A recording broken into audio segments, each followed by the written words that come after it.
Well, he made a deal with. All right, so Shalom Ashralah, we're back. We're going to pick up in 2 Maccabees chapter 14 and verse 1. So 2 Maccabees chapter 14 and verse 1. Let's continue on. So we saw what happened here with the Seleucids, Antiochus, his son Antiochus the fifth, and Lysias his protector. And what happened there? So now we're going to continue on and see what happens next, because now we're going to have another figure out of the Seleucid dynasty, that particular branch of the Greek Empire, come on the scene and see what he's about. Because, like I said, you see infighting oftentimes with Esau, even within their same dynasties. They'll jockey for power or want to take the position of authority before the previous person gets old. They say, I want to take it out. I want to take it now. So you see that throughout the history of them, whether it was the Greeks, the Romans, even today.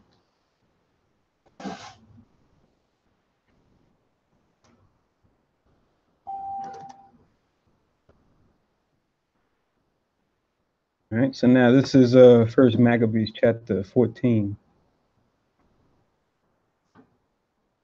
verse 1. Sorry, give me 1 second here. Let's see. No, it's not going to work.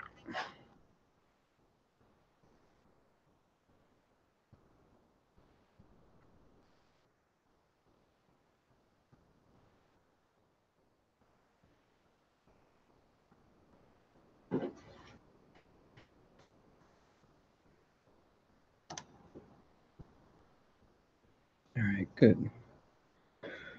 All right, so First Maccabees 14 and 1, it says, after 3 years was Judas informed that Demetrius, the son of Seleucus, having entered by the haven of Tripolis with a great power and navy, right? So now we have another person of the Seleucid dynasty, this guy Demetrius, another Greek, right? We're going to see how he gets along or doesn't get along with the Greeks that are currently in power in the Seleucid dynasty, and Antiochus V, and Lysias, who's his protector. And it says he entered in by a haven of Tripolis, which is like 3 cities. That's where that Greek word comes from.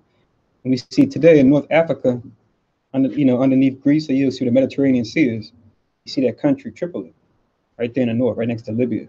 So it's talking about that same region, going through the Mediterranean, heading eastward, going towards where, Syria is, and, what they call then Asia Minor. So he's heading eastward from the west, coming from Greece. So you can kind of envision that them riding through the Mediterranean to take out their brothers, but for that power. That's why it says in verse 2, had taken the country and killed Antiochus and Lysias his protectors. Now they dethroned them. It took power from them. So with verse 14 and 1, you can link up First Maccabees 7. So First Maccabees 7, you're going to see a lot of history that you see here in 2 Maccabees 14. So with 14 and 1, you can link First Maccabees chapter 7 and verse 1. And then also for First Maccabees 14 and 2, describes the same thing, but it goes in further detail. Salakia folks on teleconference, I had the line muted. I just linked the First Maccabees 7 and 1 with 2 Maccabees 14 and 1. Now I'm linking 14 and 2. You can link that with First Maccabees as well. Chapter 7. First Maccabees chapter 7, verses 2 down to 5.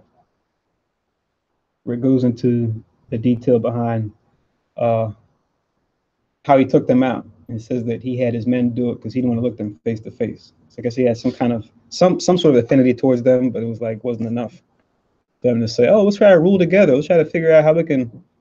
He said, nah, fall them, take them out. This belongs to me. So Esau do that to his own. What you expecting to do for you? I thought we were friends. That's how he treats his own people. Oh, verse 3.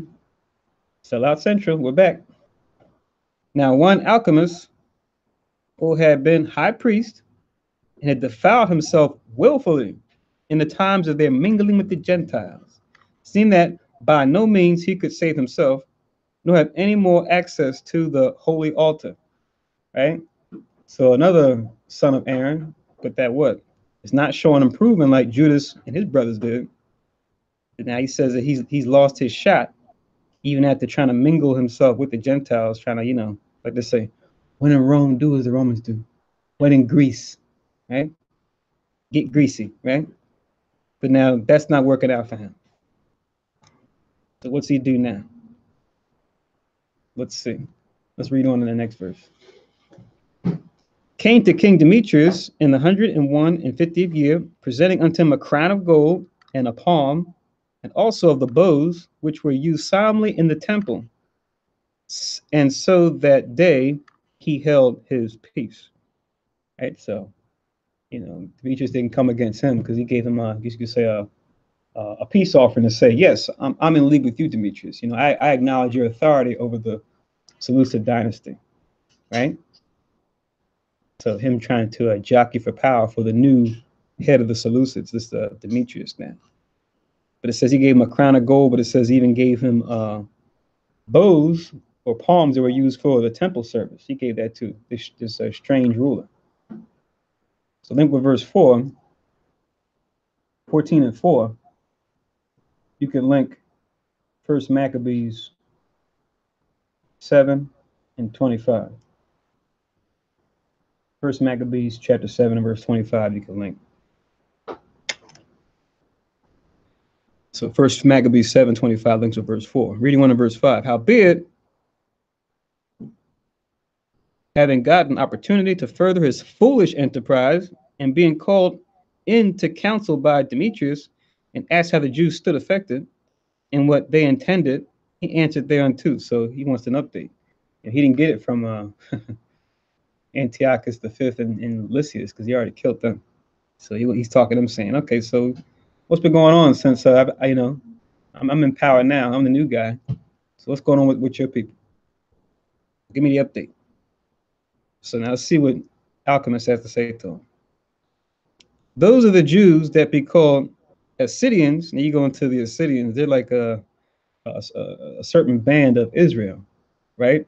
Some scholars debate whether or not they were possibly the precursor to the what we call the Pharisees and the Essenes, but it's not proven. It's not proven if they are or not. But you'll see Assyrians mentioned two other places. But if you look up when you see Assyrians, you'll see it for verse 14 and 6. You'll see that title.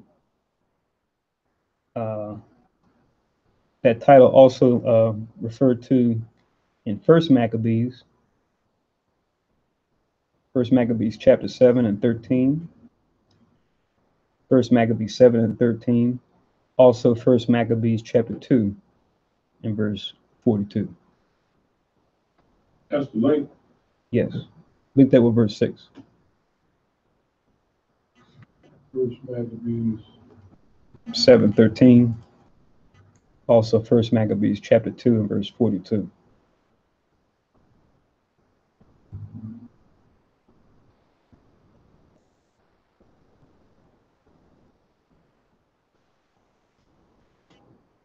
When you see in the Hebrew that cities, you look it up, it's actually Chasayadim. Pretty much it's like Chasayadim Ra'ashwanyam. That was the full name for it, which literally just means like the first or the premier graceful ones. So it's kind of like they're like setting themselves apart in a sense, like they're the first and they're the graceful ones. These are Assyrians, but they were established as like a righteous band of men who were devoted to following the commandments, keeping the law. Like I said, it's debated whether or not that group would later on lead to what they call the Pharisees, the Sadducees, the Essenes, etc. That was just the name they were known by back then. But righteous, right? Keeping the commandments, at least at this point. the hypocrisy didn't come on the scene just of yet. That will be later with those other groups. That's why Christ would say, "Hey, do what they say, just don't do what they do." Because 11 of the Pharisees is hypocrisy. So I'll read verse 6 again. 2 Maccabees 14:6. It says, "Those are the Jews that be called Assyrians, whose captain is Judas Maccabeus, nourish war and are seditious, and will not let the realm be in peace." So he's selling them as if they're upstarts. Will not let the rest be. The realm. Everything all right? All right, let me know if you have a question. So reading on in verse 7.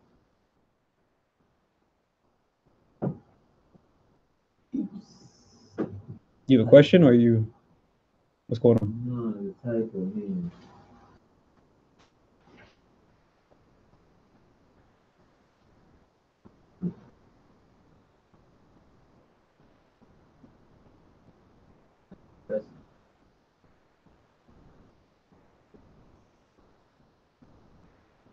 Okay. So reading on in verse 7, "Therefore I, being deprived of my ancestors' honor, I mean the high priesthood, am now come hither." So he's going to this Demetrius, talking about, "I've been deprived of my ancestors' honor," right? "I'm a son of Aaron, and I'm not being given my just due of the high priesthood." And if you were humble, if you were righteous, if you kept the fruit of the Spirit, maybe you might have a position with Judas. But clearly, the Most High is dealing with Judas, but you see he's got it out for him. So infighting even amongst the sons of Aaron. But now we know in tradition, the Most High was the one who would appoint. He appointed Aaron to begin with, and all the high priesthoods would come after that. Right? A certain of the sons of Aaron would always be set up as a high priesthood all the time, as long as that high priest was alive. Right? Each generation, you always had a high priest, at least while we're dealing with righteousness. And it was of the Most High to appoint them, not, "Oh, let me go to this heathen governor, ruler, and use his power to get into authority." No, if the Most High is dealing with you, he's going to deal with you. So it's just silly what he's trying to do here. But that's a carnally minded man there. Reading on in verse 8, "First, verily, for the unfeigned care I have of things pertaining to the king." So he's saying he's genuine. I mean, he says unfeigned, meaning this is sincere. I'm telling you, my care for you. "And secondly, even for that, I intend the good of mine own countrymen, and for all our nation is in no small misery through the unadvised dealings of them aforesaid." So he's just selling them down the river, right? "Hey, these guys are troublemakers." It's like he's going to the teacher and telling him, "Yeah, he took my high priesthood. Demetrius, he took my high priesthood. Go get him for me. Go get him." Right? He's causing problems. When clearly we know Judas is not causing problems. Judas is the solution. You're the problem, dude. Reading on in verse 9, it says, "Wherefore, O king, seeing thou knowest all these things, be careful for the country and our nation, which is pressed on every side, according to the clemency that thou readily showest unto all," or like the mercy. "For as long as Judas liveth, it is not possible that the state should be quiet." Yeah, so we see he's using his tongue like a razor, devising mischiefs, much how the wicked do, right? This is so unsuiting for a son of Aaron, but nonetheless, here we have it. It says in verse 11, "This was no sooner spoken of him, but others of the king's friends, being maliciously set against Judas, did more incense Demetrius." Right? So after he said that, now you have those that were with Demetrius. They're like adding fuel to the fire. Like, yeah, that Judas is so and so too. The heck with that Judas. I want to get him too. Right? So it's like building up momentum against Judas. So verse 11, that word incense there, it's not so much the incense that we smell, but this incense means like to enrage, right? Like they might have said back in the day, selling wolf tickets, right? And more recently, talking trash. It's like they're inciting hatred and anger against this Judas that they can come against him, right?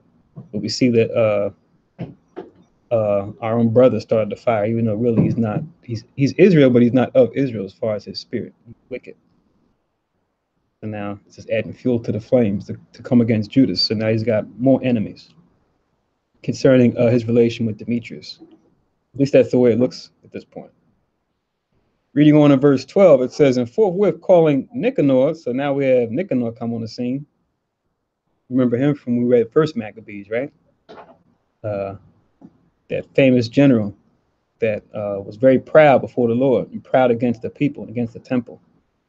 We're going to see those similar events pan themselves out again. We're just in second Maccabees now. So reading on in first Maccabees 14 and 12, it says, forthwith calling Nicanor, who had been master of the elephants, and making him governor over Judea, he sent him forth. So now he set him up as a ruler over Judea in the south of Israel. So it says he sent him forth to now go and deal with Judas, right? Remember, we still control the key city, Jerusalem. We got Bethsor, other nearby cities. We still got that under our power. But now with this new authority, Demetrius, now we got new problems. And Nicanor is one of them. So the link with 14 and 12. You can read that also in First Maccabees chapter 7. First Maccabees chapter 7. And you can write down verse 26. First Maccabees chapter 7, verse 26. For second Maccabees 14 and 12. So reading on in verse 13, second Maccabees 14, verse 13. Commanding him to slay Judas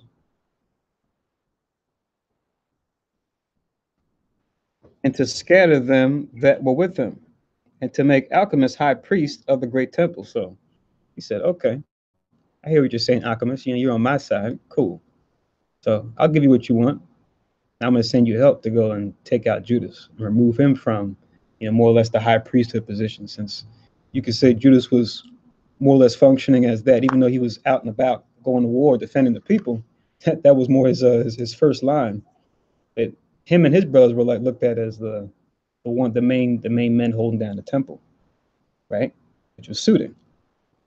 So they came from the house of Aaron too. So now in verse 14, it says, then the heathen that had fled out of Judea from Judas came to Nicanor by flocks, thinking the harm and calamities of the Jews to be their welfare, right? So remember that last battle that they fought last chapter, they got sent packing, right? Because Antiochus and them couldn't beat them.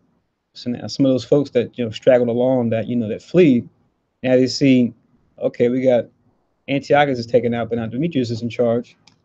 They still had hatred towards us, so that they buddied up with Nicanor and his forces and said, yeah, they beat us before, but now with you, we have another chance at getting back at those Jews.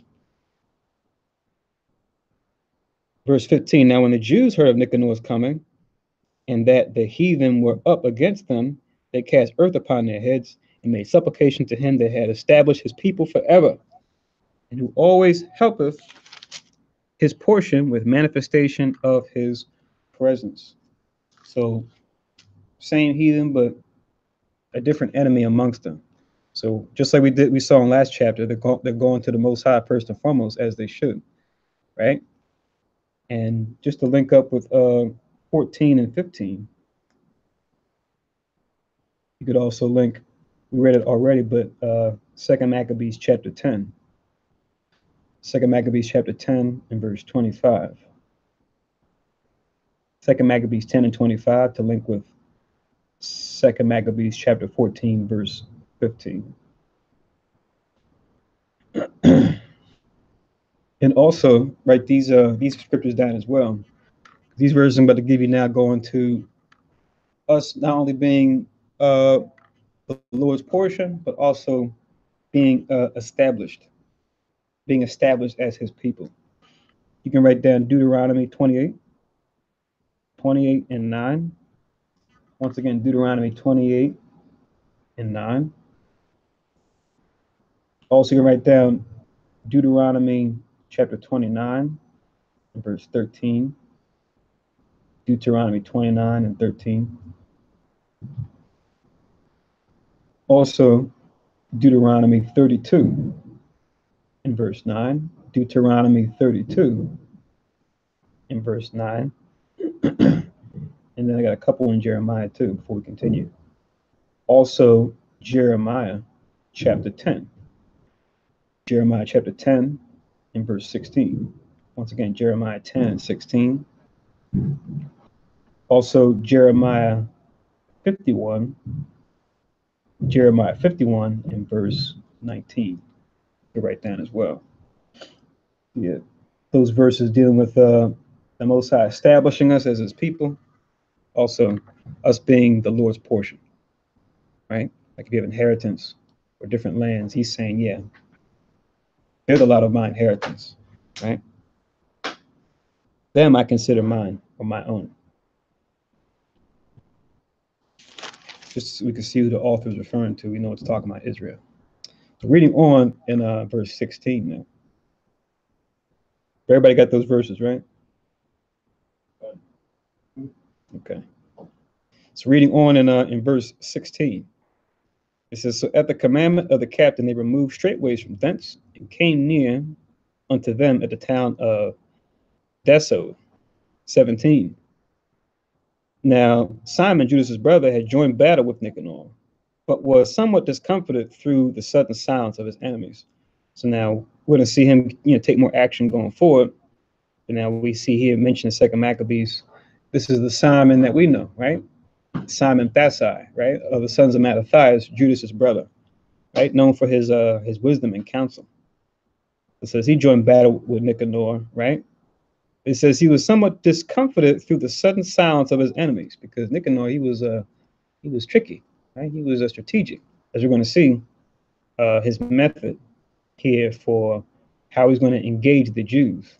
When you see discomfort here, the definition you can just write down, this means he was confused or disconcerted, right? Because, these guys are coming for war, but now when they come, why is it now, oh, he's not really saying much. He's quiet, or he's coming to us to try to talk.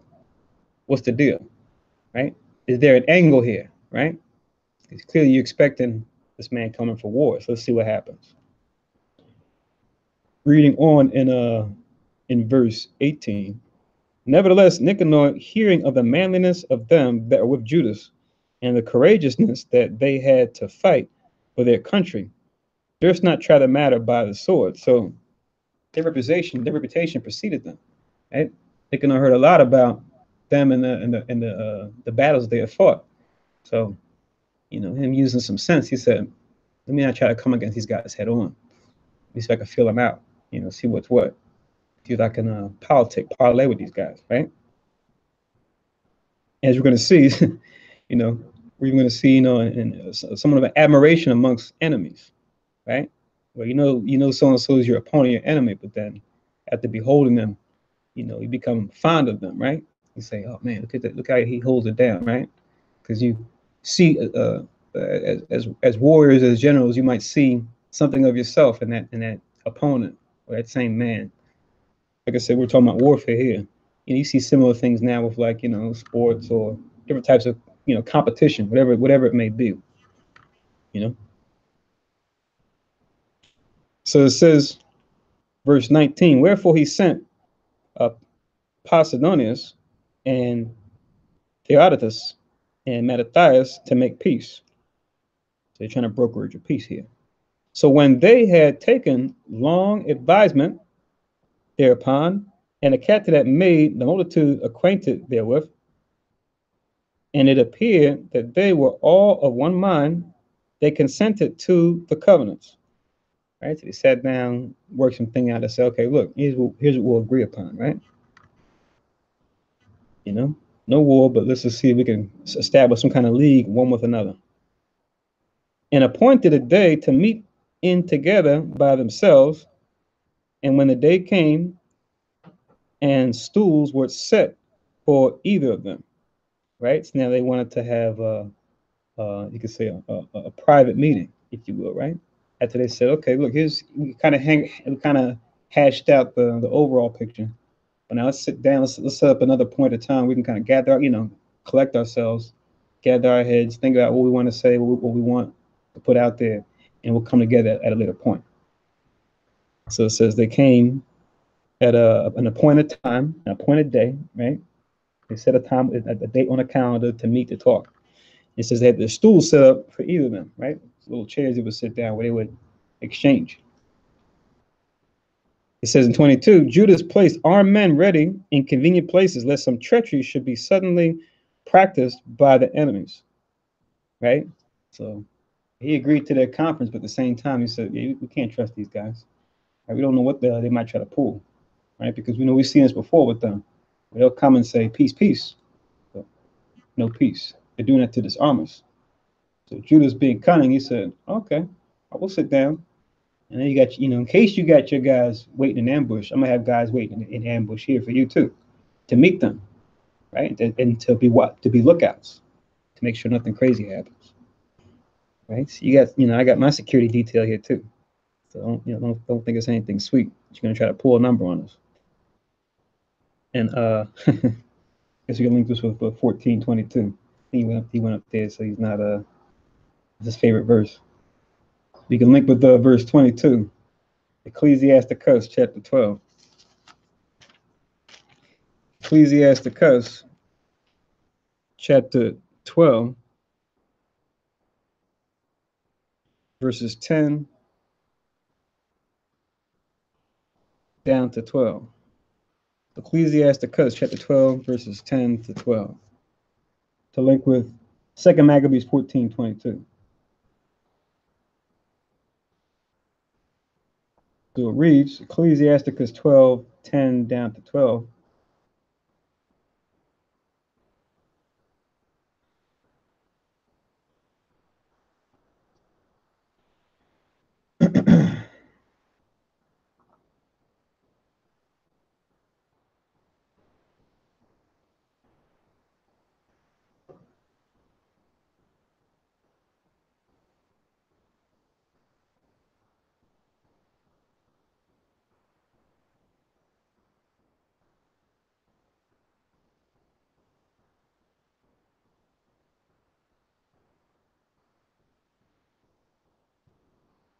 Save that. Never trust thine enemy, for like as iron rusteth, so is his wickedness. So it says, never trust your enemy.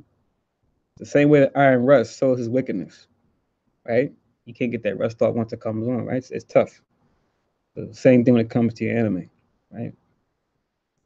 Because no matter what happens, he's going to be side-eyeing you, or she's going to be side-eyeing you, waiting for their opportunity. That's why it says in verse 11, though he humble himself, I'm so sorry, we're reading your favorite verse, Adam. Though he humble himself and go crouching, yet take good heed and beware of him. And thou shalt be unto him as if thou hadst wiped a looking glass, and thou shalt know that his rust hath not been altogether wiped away. Right? So time can go by, right? He or she can come at you with pleasing words, calm words, but then as you try to wipe up the image of, your enemy, you still look and you see, there's still some rust there, right? You still can't have a hope that there can be peace. That's why it says in verse 12, set him not by thee, lest when he hath overthrown thee, he stand up in thy place.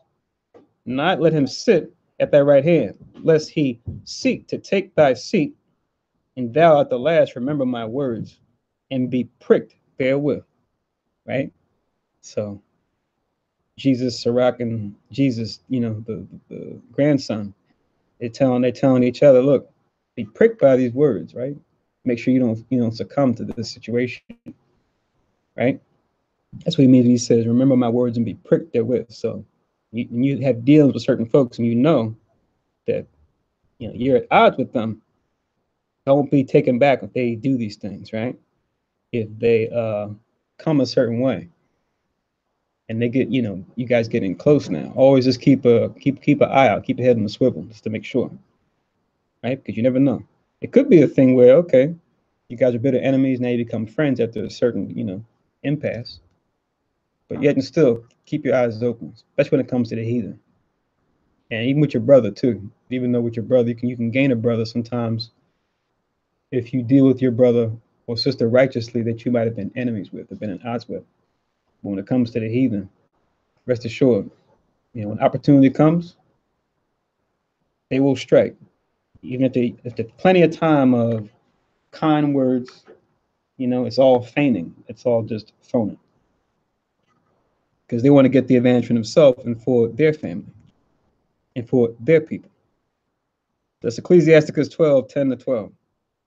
Judas is taking this wisdom into account by having his people set up just to make sure Nicanor doesn't try any funny business. So I'll read 22 again. 2 Maccabees 14:22. Judas placed armed men ready in convenient places, lest some treachery should be suddenly practiced by the enemies. So they made a peaceable conference. Now Nicanor abode in Jerusalem and did no hurt, but sent away the people that came flocking unto him. Right? So you have certain people that came up to Nicanor, he just sent them away, saying, "No, it's okay. The conference is done. I don't have any dealing." And he would not willingly have Judas out of his sight, for he loved the man from his heart. Right? So, not to say this is something that's impossible, but yeah, the Most High even tells us this, right? That he can change the hearts of men to go one way or the other, right? And it can even happen this way where a bitter enemy becomes fond of his opponent, right? Like we were saying before, he sees something of himself in this man, right? Or maybe even might even be inspired, inspired, borderline even jealous, to say, wow, I consider myself a warrior, but look at this man over here. Look at his stature. Look what he's accomplished, right? So yeah, he's become fond of Judas. 25, and he prayed him also to take a wife and to beget children. So he married, was quiet, and took part of this life. Right? So he said, yeah, all these wars, just relax, you should get married, start a family, right? You're so busy. You're a man at work, right? Your reputation precedes you. You should enjoy, what you have, right? So he humored him, right? Says he married, was quiet, and took part of this life. Now let's see how long this lasts. Verse 26, but Alchemist, perceiving the love that was betwixt them, and considering the covenants that were made, here comes the salad again. What's going on? Nicanor was supposed to destroy him, right? Smash him. How is it now that they're best of friends? They're confidants, buddies, right? Sitting down talking, making deals, right? This does not look good for me and my own self-interest, because I want that high priesthood. It's not looking good, because now Judas is being established even further now with this campaign. This is bad for me. So let's see what he goes and tells Demetrius now. Also, the love that he has shouldn't be confused with love that he has for an Israelite brother. That's actually an Israelite brother. That love is more so an attachment that he has developed. Right, like I was saying earlier, it's like an admiration for the opponent, the opposing commander at arms, right? The commanding general that you're up against. I forgot to pull it to link with verse 24. I should have read this verse. That would have cleared it up. I forgot to. To link with 14 and 24, Jeremiah chapter 15 and verse 11. Because I know for people who don't know, they may hear a story like this and they go, see, you can be comrades with so-called white people. See, even Judas, mighty warrior is he killed plenty of whites, but now look, see, they're not all bad. See, they love each other, but no, they're still enemies. They're still different nations. And to really take it the baseline, to take it that step further, real love is what? It has to be based in the commandments. Right? For a person of a nation to truly love us, they have to take everything with them. Acknowledge who we are as a people, acknowledging their place in conjunction with us. Just like we see with the heathen that showed that love, respect towards Christ. It wasn't like, oh yeah, we're on the same footing. The centurion, he knew his position compared to Christ. He was like, yeah, okay, the Romans give me this authority, but you have authority over all. So that heathen acknowledged Christ, and that's love according to the truth. Same thing with the Syrophoenician woman, right? Even the dogs eat the crumbs that fall from the master's table, right? That's a righteous love, acknowledging the Most High's will. So that has to be there. Yeah, Jeremiah 15:11, you can write down verse 24, which tells you what? It shall be well with thy remnant, those of us that are left behind and follow the truth, no matter what captivities come. He said he will cause the enemy to entreat you well in the time of evil and in the time of affliction. Right? So it's not a hard thing for the Lord to make the enemy do right by you. But it's still your enemy. Don't get it twisted. Because look at them themselves. They're not serving the Most High God in truth. They may be saying and doing things that benefit you for whatever reason, as far as they see. But they're not serving the true and living God.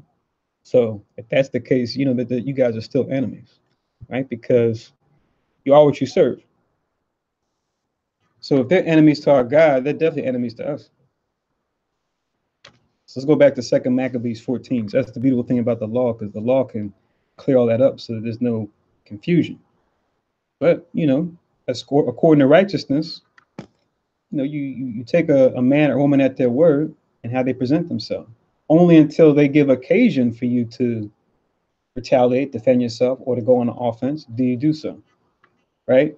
Just a tyrant, they say, okay, the person humbled himself, I'm going to just slaughter him anyway. No, even Christ didn't do that. Only if they change up and go and get funny, that's when okay, now I got to deal with you. That's in the law when it talks about what? Before you go to war with any cities outside of the cities that were in Canaan, we're supposed to just utterly destroy them. But it says, when you come against any city of the Gentiles outside of Canaan, it says to proclaim peace unto them first. And they acknowledge, okay, you guys are God's people. Most High is dealing with you. Here you go. We acknowledge your authority. Here's tribute. You give them a chance to do that first. They do that, okay, now you have a league. But if they want to retaliate and go, oh, the heck with you, the heck with your tribute, now you can go to war with them. If they come at you peaceably, right, you return that peace for peace. They come at you at war, you return that war with war.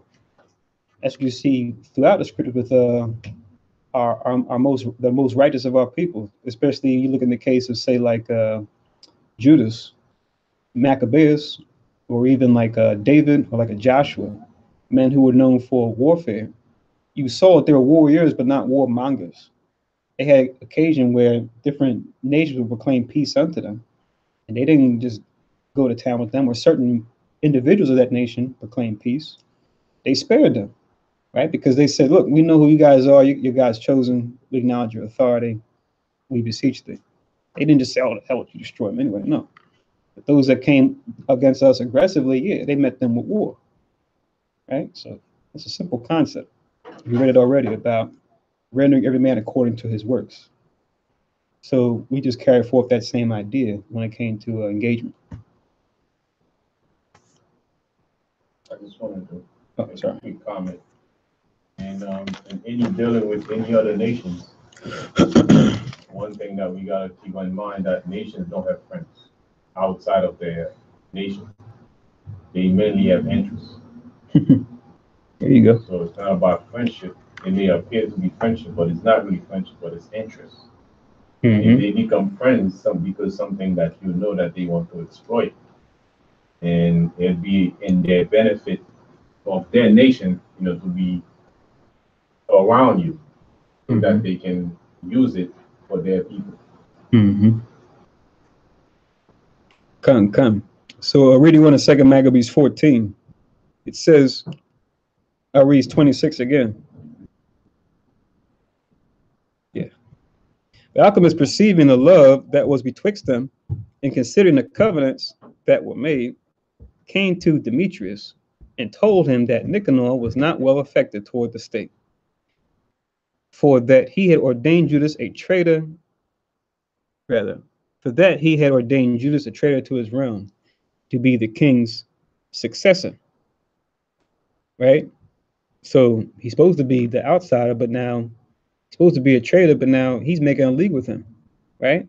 Clear the person you want taken out of position by Nicanor. Nicanor is making an agreement with him. He's making a league with him, right? So he's telling, right? He's telling King Demetrius, look, your boy Nicanor, look what he's doing with Judas, right? So in that discord, well, pretty much bringing the news to him. Remember, Alchemist, he wants that high priest position. You know, Judas is in the way of that. He care less about Judas. He care less about the people's welfare. He just wants it for himself. 27. Then the king being in a rage and provoked with the accusations of the most wicked man, wrote to Nicanor, that wicked man referring to Alchemist, the sellout, wrote to Nicanor signifying that he was much displeased with the covenants, right? As he should be, right? I thought you were going there to take him out. What's this whole thing? You guys have, made covenants with each other. This wasn't part of the plan. And commanding him that he should send Maccabees prisoner in all haste unto Antioch. I don't know what you got going on, but we want him as prisoner now. All right? I don't know what you got going on, but time's up. Lock him up. 28. When this came to Nicanor's hearing, he was much confounded in himself and took it grievously that he should make void the articles which were agreed upon, the man being in no fault. So it's like a struggle now with Nicanor, because he's grown so fond of Judas, but now he's got orders from above. He can't just disobey orders from his king. Now he's like stuck between two, right? He made an agreement with Judas, but he can't resist his orders, right? To take him out. So once again, we're going to see Nicanor, just like before, he's going to go against his covenant. We just see the cause here. It's describing it as it pertains to him. So reading on in verse 29, but because there was no dealing against the king, he watched his time to accomplish this thing by policy, right? So he knew, okay, since we're at peace with each other, I got to figure out a way to make this happen, right? Sooner than later, and it can't be something where I'm suspected, right? So with verse 29, you can just link it again. We already read it, but Psalms 55 and 20.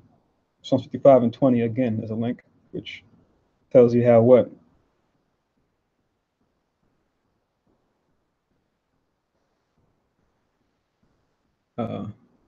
He broke, I think, agreement with those that be at peace with him. Let me see how I word it. How they word it exactly here.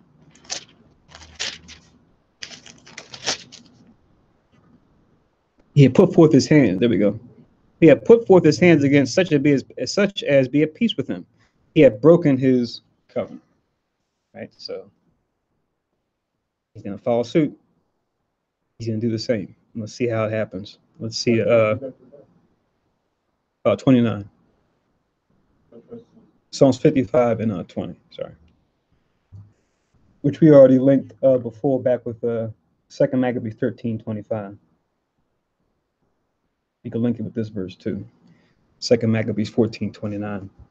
Verse 30, notwithstanding, when Maccabeus saw that Nicanor began to be churlish unto him, and he entreated him more roughly than was wont, perceiving that such sour behavior came not of good, he gathered together not a few of his men and withdrew himself from Nicanor, right?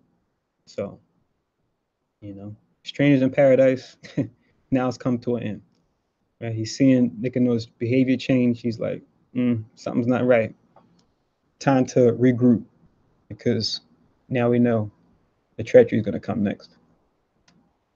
For churlish, we don't use that word a lot. That word churlish, if you don't know, it just means like rude or coarse.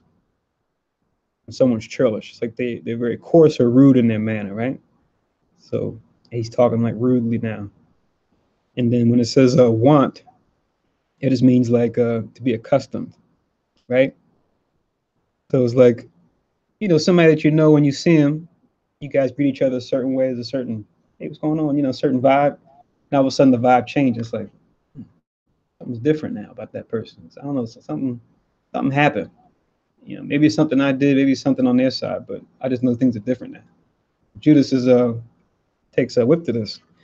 and he responds accordingly. So he's not taken advantage of if worse comes to worse. That's why he says he withdrew himself from him. 31. But the other, knowing that he was notably prevented by Judas' policy, came into the great and holy temple and commanded the priests that were offering the usual sacrifices to deliver him the man. Right? So, the policy still stood. But now when he can't find him, he's now what?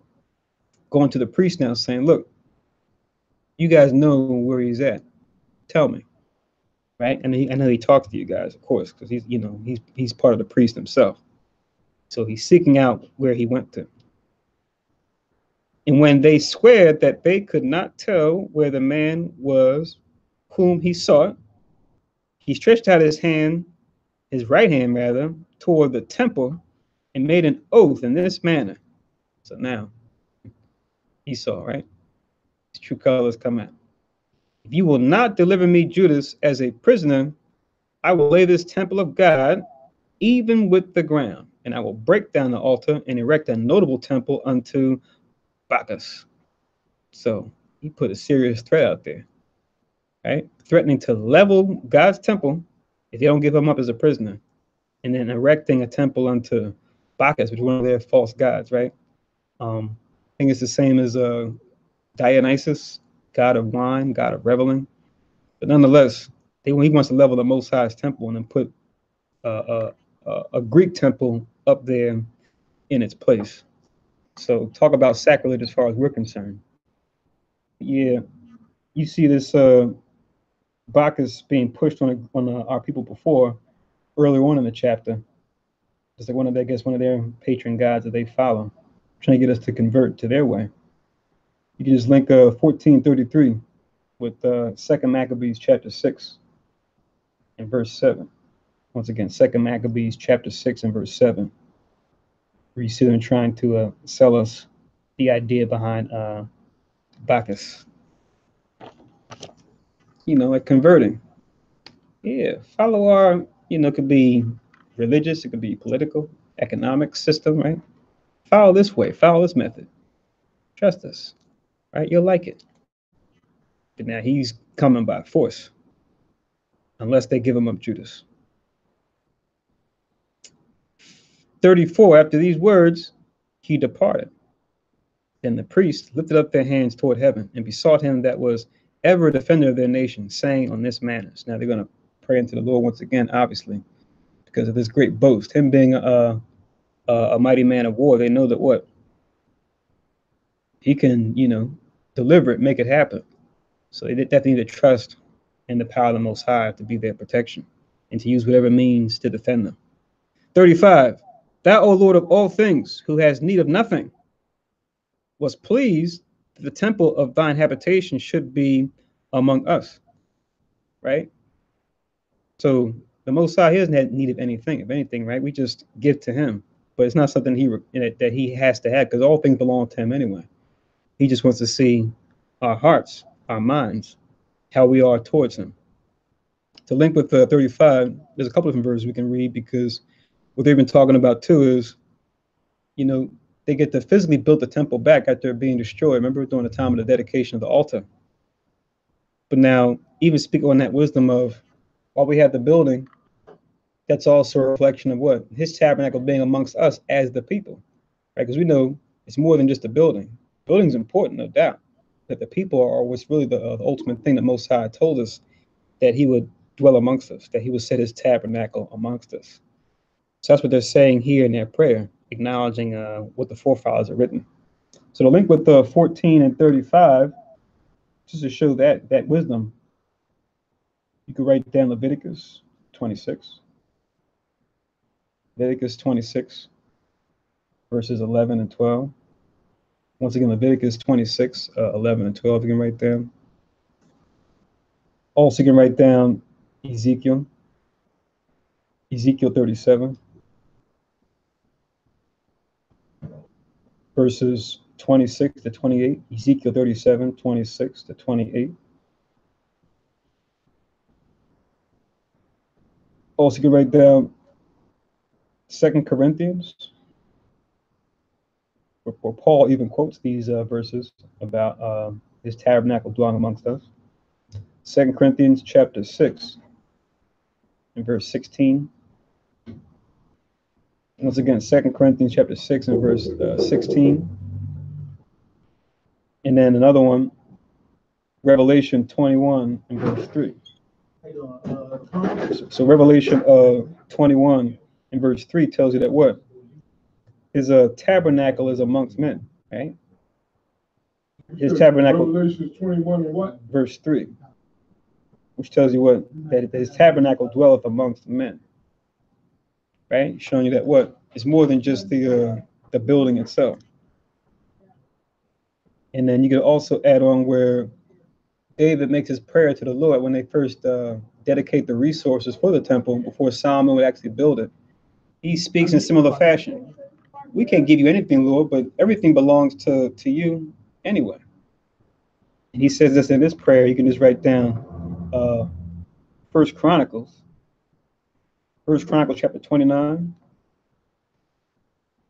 verses 10 down to 19. A good prayer to read. Like I said, the prayer that he made to the Lord when he was older in years, getting ready to hand that responsibility down to Solomon, his son, afterwards. So First Chronicles 29, verses 10 to 19. You can write down as well for that verse. Yeah, so all those verses are pertaining to the tabernacle being amongst us, and that what the Most High doesn't has need of nothing, right? All the things we offer unto him, it all belongs to him anyway, including ourselves and our own bodies. Our own souls belong to him, right? In the end. Reading on in 36, in verse 36, it reads, "Therefore now, O holy Lord of all holiness, keep this house even ever undefiled, which lately was cleansed, and stop every unrighteous mouth." Right? So earnest prayer they're making unto the Lord, saying what? "O holy Lord of all holiness, keep this house ever undefiled." Right? So don't allow this heathen Nicanor to come in and defile and to destroy what was already cleansed during the time of the Feast of Dedication, right? Which we read about in previous chapters when he came in to deliver the temple from the heathen who sought to destroy it. And yeah, we had already defiled it, so we could rebuild it or reestablish it. So after that deliverance, they're asking the Lord, please don't bring that back upon us again, right? Please protect it now for our righteousness' sake and for your mercy's sake. And it says, and stop every unrighteous mouth. So they're echoing things written aforetime here as well in verse 36. You can link that, verse 36. You can link it with Psalms chapter 63 in verse 11. Once again, Psalms chapter 63 in verse 11, you can link with chapter 14 and verse 36. Psalms what? 63 in verse 11. Psalm 63 and 11 to link with that verse, which echoes those same sentiments about, Lord, may you stop every unrighteous mouth. Because remember, he did his hand like this, that temple, and said it with his mouth. It's going to be brought down. He don't give me Judas, which we're going to read about his arm and his mouth. That's going to come back to play, where we talk about he rendered every man according to his works. We're going to see that be manifested as you read on in the story. Not today, but next time we read through Maccabees or later on. Now it says in verse 37, so from here on out, we're going to go into another example of a martyr for righteousness' sake, someone who can inspire us. Like we read before about the brother Eleazar, right? Who in his elder years still maintained his integrity and righteousness to not mislead the people. And also the sister with the 7 sons, who stood her ground and had her sons do the same when faced with short death, right? So that they wouldn't eat the swine's flesh, so that they wouldn't transgress the commandment, that they would be, even though they were martyred, that they died in righteousness.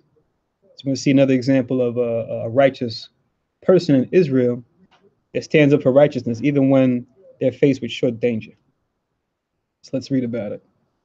It says, as we read on in 37, and there was accused unto Nicanor one Rhesus, one of the elders of Jerusalem, a lover of his countrymen, and a man of very good report, who for his kindness was called a father of the Jews, right? So he was considered like a father or an elder, right? Like how even today we'll have somebody in the community that's older, that's highly respected. People just call them, grandma, or grandpa, or dad, or uncle, right? Like a certain term of endearment. That's what he was called. He was considered like a father of the Jews, as far as how he was received by the young, or the younger than him. 38. For in the former times, when they mingled not themselves with the Gentiles, he had been accused of Judaism. This Judaism here is not talking about the religion of Judaism, but talking about dealing with the law, statutes, and commandments, right? So when we see religion, we know it's talking about that, the system in which they use to serve the Most High and God in truth. So it says, he had been accused of Judaism and did boldly jeopard his body, or put his body in danger, and life with all vehemency, right, or faith, conviction, for the religion of the Jews, right? So he was known for being staunch in his standing up for righteousness, regardless of the odds. So Nicanor, willing to declare the hate that he bare unto the Jews, so that the hate he had towards the Jews, yet he's supposed to love Judas. What happened? Oh man, that was short-lived, right? Isn't Judas a Jew? But he hates the Jews. So that's when we say we understand our enemy. We have to read these stories and understand, okay, that the Most High, he's the master control. He's the sole controller. He's the puppeteer. That he controls all peoples, and that he can have one person be appeased you at one moment and then change it for the worse later, and that you just always stay in righteousness regardless of whatever choice they make. Deal with them accordingly based on their choice. So it says, so Nicanor, willing to declare the hate that he bare unto the Jews, sent above 500 men of war to take him, for he thought by taking him to do the Jews much hurt. So he said, I got to strike one of their key figures, right? One of their leaders they look up to, right? To shake them up, right? They say, strike the shepherd, the sheep shall scatter, right? But he knew he was one of much reputation. He knew if he could take him out, he could change the hearts and minds of a lot of the Jews. 41. Now, when the multitude would have taken the tower and violently broken into the outer door and bade that fire should be brought to burn it, he being ready to be taken on every side fell upon his sword. So he realized they cornered him in the tower and they're going to burn it down. So he said, you know what, let me take my own life. Why? Verse 42. Choosing rather to die manfully than to come into the hands of the wicked, to be abused otherwise, that beseemed his noble birth. So it wasn't just, okay, I'm just going to take my own life because of any old reason, but because he knew if he would have fallen into the hands of these guys, God knows what types of vile things we try to do to him, right? To make an example and go, look, this is one of their great ones. Look at how we tortured him, right? Abused him. And we even see this similar sentiment that David even expressed about falling into the hands of the enemy, the other nations, fearing what they might do if that were to happen. To link with 14 and 42. To link that with 2 Samuel 24. 2 Samuel chapter 24. The whole section is from verse 10 to 14. But you can read the whole chapter, but mainly verses 10 to 14. 2 Samuel 24, 10 to 14. After the time when David counted the people, and when he repented and realized what he did was wrong, how he was given options by the seer Gad. He said, for the sin, you can choose these things, right? I think it was like famine, to be pursued by your enemies, and like something else. David said, you know what, let me, I'm at a strait betwixt two. I wish I could, I'm at a strait. I wish I could just take this on my own family, not for the entire nation, but just suffer this punishment for my own house, not everyone's house. He said, you know what, let me hope let me ask the Lord that he smite me with famine, because at least with the Most High I'll be merciful, but let me not fall into the hand of the enemy, because who knows what they'll do. That was linked up with 42. Yeah.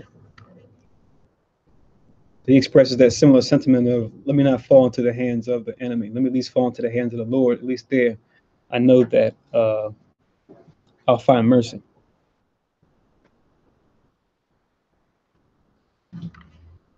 Verse 43, but missing his stroke through haste. So him trying to take his life, he missed in trying to execute himself. It didn't happen. You get a comment? And what makes these men exceptional is the fact that they acting out in a situation where they writing history. They writing history for us. Like in Romans 14:5, it says, 15 and 4, things written aforetime was written for our learning. So now it's easy for us to use this in our flight because we have that written history that those men had built. So they did not have the history written before for them. All they had was the faith of the Most High. So they show you how truly they believe in the Most High and they follow through on it. But with us, we get the chance to read the history, right? And then we can learn from that. So those men wrote history. Come, absolutely. So reading in verse 43, but missing his stroke through haste, the multitude also rushing within the doors. He ran boldly up to the wall and cast himself down manfully among the thickest of them. So he's at the top of this tower. He jumps out the top, jumps down to where you have the other men at the base outside. They hadn't come up yet. So it says he jumps up on the wall and casts himself down. It says, but they quickly giving back and a space being made, he fell down in the midst of the void place. So they saw him jump. So while they were all crowded together, they didn't want to create the mosh pit, the mosh pit sensation. They said, oh, everyone back up so he can fall on the ground, right? Hurt himself. So they saw him fall, so they moved out of the way so they wouldn't catch him. So he hit the ground the hardest. Now check this out. Verse 45, nevertheless, while there was yet breath within him, being inflamed with anger, he rose up, and though his blood gushed out like spouts of water, and his wounds were grievous, yet he ran through the midst of the throng, and standing upon a steep rock, when as his blood was now quite gone, he plucked out his bowels, and taking him in both his hands, he cast him upon the throng, and calling upon Yahweh of life, in spirit to restore him those again, he thus died.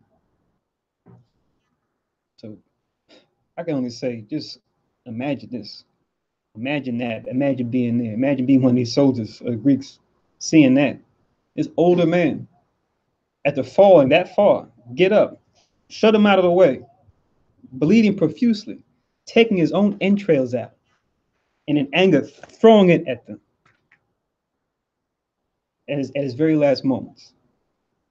Well, you only see that in fiction now today. You don't see these things Imagine that. in real life today. You don't see these things, and these things happen way back then. But these men, they wrote history. And his bowels was his scrotum. No, it's his intestines. His what? Like his intestines, like all his internal organs. Which his balls, right? No, like his stomach. He reached like inside his stomach. Oh. His intestines. Oh, wow. So he went. And his other internal Because organs. he already had holes in his stomach, so he was able to reach in there, or he just actually broke the skin and went in. No, remember verse 45. It says what? He, being inflamed with anger, he rose up, and though his blood gushed out like spouts of water, and his wounds were grievous. Okay. Yeah. So it was already open. Yeah, exactly. From that fall. And remember, he even tried to kill himself too. So he had a hole from that still also. Yeah. That's right. Along with his injury from falling that far. Yeah. You imagine if you're a Greek soldier seeing that, you like, these are the Jews. These guys. When the last time you seen this? Yo. You really don't like this. I mean, people talk about gangster, right? In this day and age, you can talk about gangster. Like, check that out. Wow. And an older man at that had that much strength, that much zeal to do that. Throw his own internal organs at them. And Wow. knowing I'm that sorry. the Most High had his hand on it and give him extra strength to demonstrate that what he did. So the Most High made sure that he made him, do something that cannot be replicated. Yeah, so add this to the list of the sister with her 7 sons, how they went out. Add this to the list of Eleazar, right? And how he went out in his old years too, right? Maintaining their integrity and showing forth that power and that zeal in the Heavenly Father. Like he said, let these things be an inspiration, right? To motivate you, to show you this is the stock that you come from, right? You are an Israelite. You come from the house of God's chosen people, right? That have seen the worst, been through the worst, overcame the worst, and became, then and now will become the best people ever to live on the earth amidst all the things we've been through. So it's a heavy thing to really fully take it in. But just realize that you come from this stock and you're already great. The question is now, are you willing to make the steps to be unstoppable like they were? In addition to that, also, you see that he didn't do it out of fear. People who do out of fear, they see the enemy coming, they take their gun, boom, they shot themselves in the head. Mm-hmm. So the enemy come from high, so the pain, he already overcome the pain. And then he come down, and then he still, with the blood gushing out, he still pull out his infect sign and throw it out. So he didn't do it out of fear of the enemy. He said, oh man, they're gonna kill me, I might as well just kill myself. Well, he did it, but he did it valiantly. Come. Verse 42 explains it.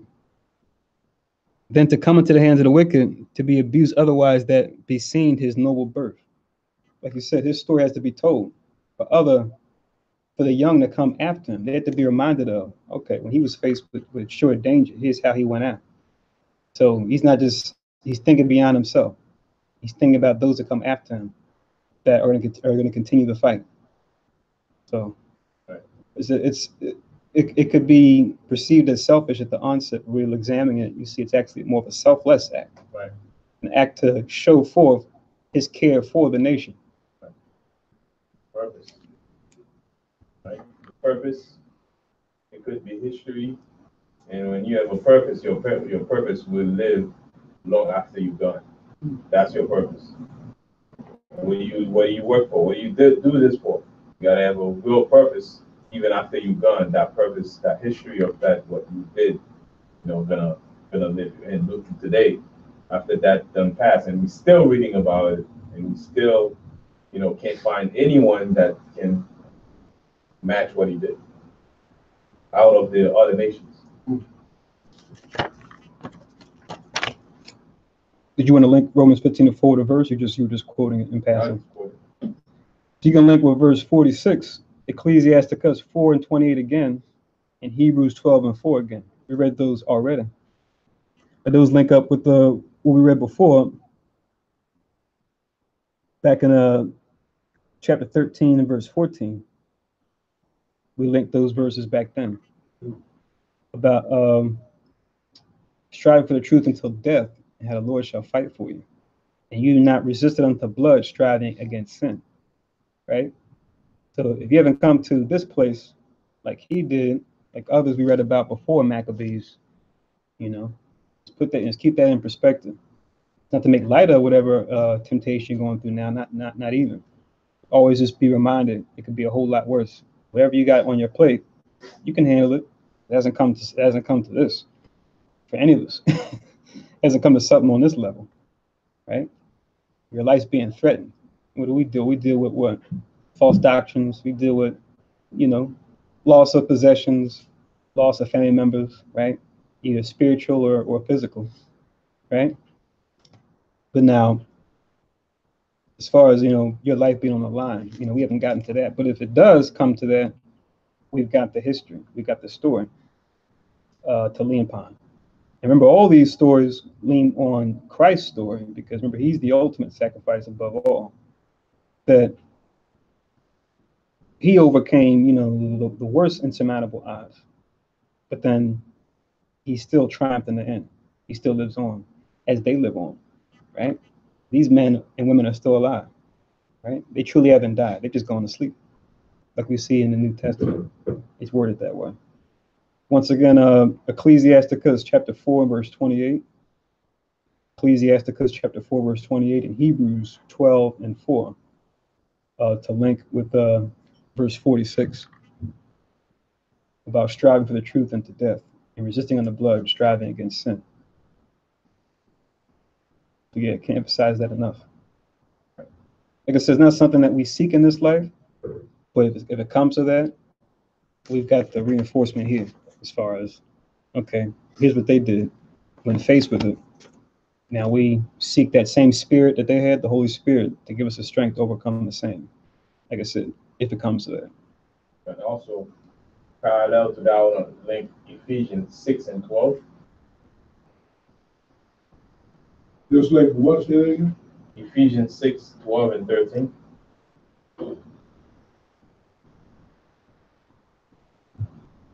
Whereas back then, it was more so hand-to-hand combat, right? It was mostly flesh and blood. And Yahusha was the ultimate flesh and blood that was shed. And since then, we were so not against flesh and blood too much as they used to, but now it's more so a spiritual fight. So that now, we can be walking dead and not even know it. So we are ourselves writing history, but in a different way. And they wrote the history more than so fighting battles for conquest, territories, and peace. But as of right now, we're fighting another battle.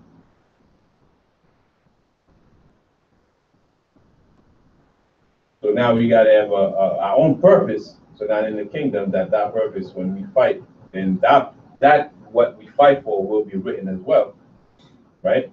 That will be written as well to tell our children how we resist the devil, right? In the spirit.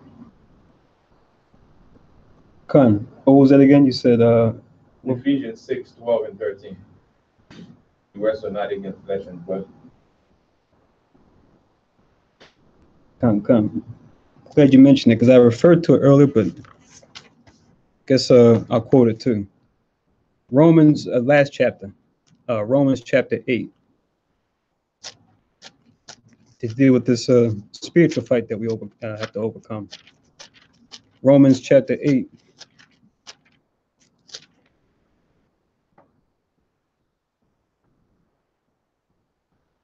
Verse 35 down to 39.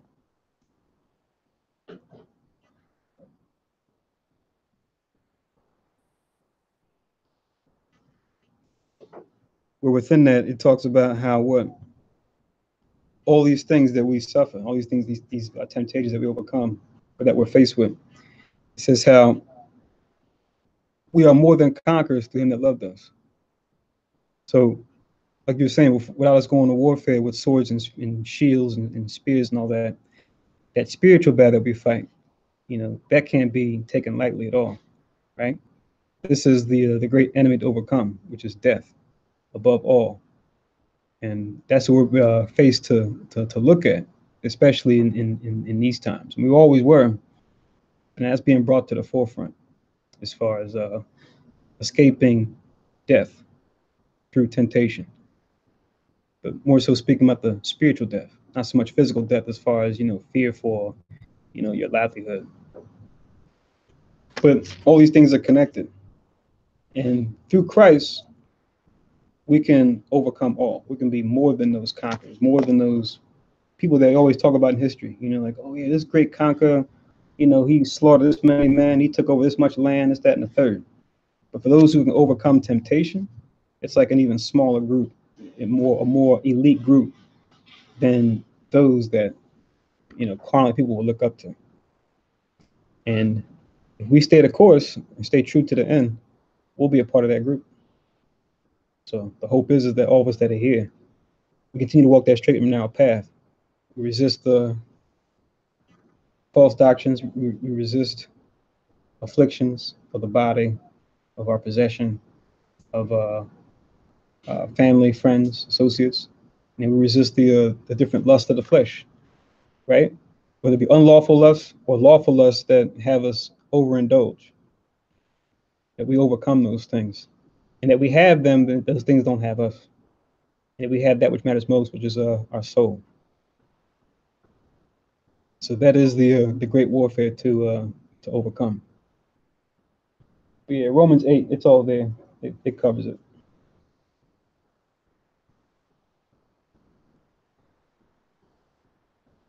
So yeah, definitely meditate on that history.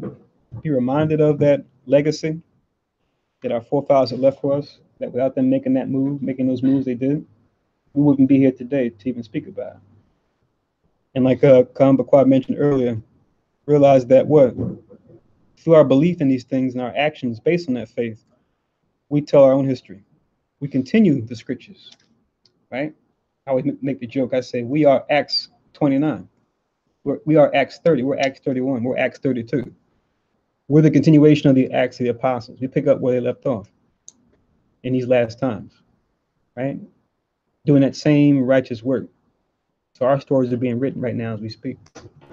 Let's make sure they stay a righteous story and that we stay the course, because we know all of us, it won't be the case. Even back then, you had those that came in the truth for a while and then went back out. So if we come in, the hope is to stay in. And to stay in until we die in this life or until Christ makes a second coming.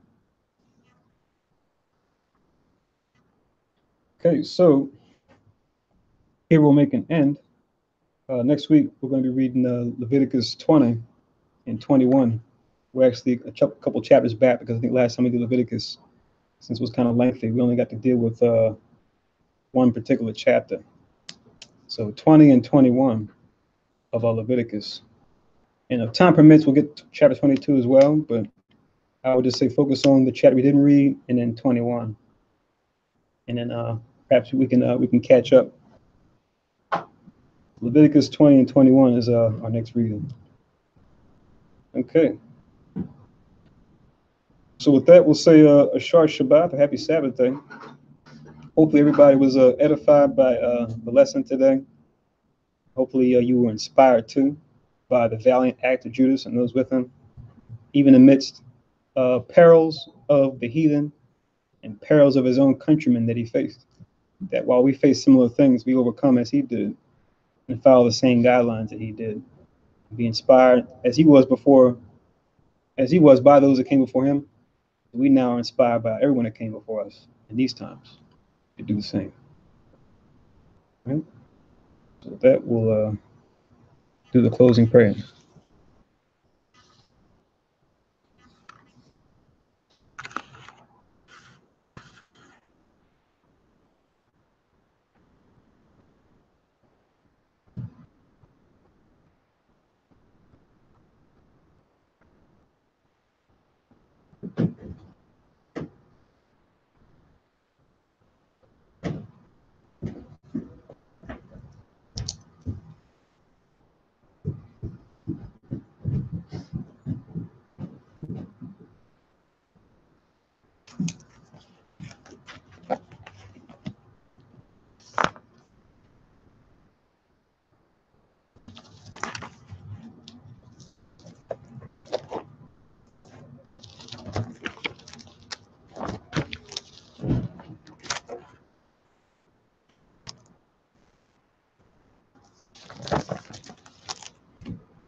Barakateh Hawa, Ba'ashimi Hawashai, Ashura, Nanao, Pari Agapim, Thwara Aman. La Yahweh Ba'Hashem Yahweh Shai Af Yasher Allah.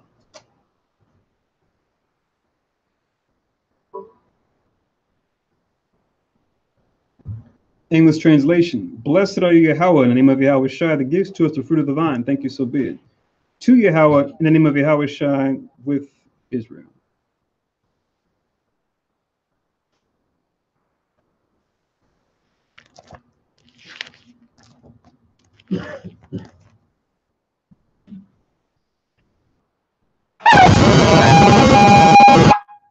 And Magua, Panyua Yerushalayim, stand and face Jerusalem.